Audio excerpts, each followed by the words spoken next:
నమస్కారం.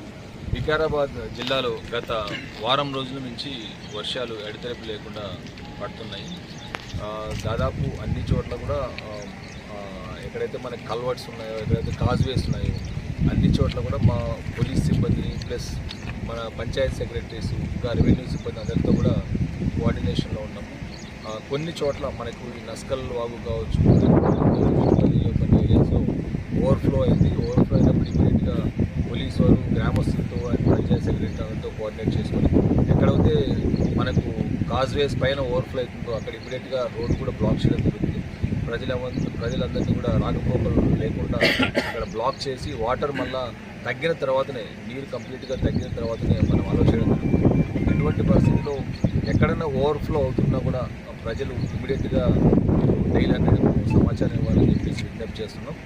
అదే కాకుండా ఎక్కడ ఏ ప్రమాదం ఉన్నా దీని ద్వారా ఎవరు కూడా చిన్న పిల్లలు కానీ స్కూల్ పిల్లలు కానీ ఎటువంటి పరిస్థితుల్లో పెద్దవారి సహకారం లేకుండా ఎక్కడ చిన్న గుంతల్లోకి వెళ్ళడం కానీ అట్లా కూడా వెళ్ళదు.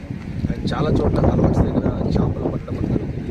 కాబట్టి అది కూడా ఈ చేపలు పట్టడం కూడా అట్లాంటివి కూడా ఎవరు చేయొద్దని మాన్సూన్ పీరియడ్లో మేము రిక్వెస్ట్ చేస్తున్నాం. సో ప్రజలందరూ కూడా అప్రమత్తంగా ఉండాలి. ఇంకా మనకు కొన్ని రోజులు వర్షాలు పడే సూచన ఉంది, ఫోర్కాస్ట్ ఉంది. కాబట్టి ఎక్కడ ఏదైనా ఓవర్ఫ్లో అయినా కూడా ఇమీడియట్గా పోలీసు వారు తెలియజేసినట్టుంది. పోలీసు వారు అక్కడికి వచ్చి ఆ రోడ్ని టెంపరీగా బ్లాక్ చేసి వాటర్ కంప్లీట్గా రిసీడ్ అయిన తర్వాత మన రాకపోకలు మనము స్టార్ట్ చేయొచ్చు. కాబట్టి దీనికి ప్రజలందరూ సహకరించాలంటే అప్రమత్తంగా కూడా ఉండాలని చెప్పేసి విజ్ఞప్తి చేస్తున్నాం.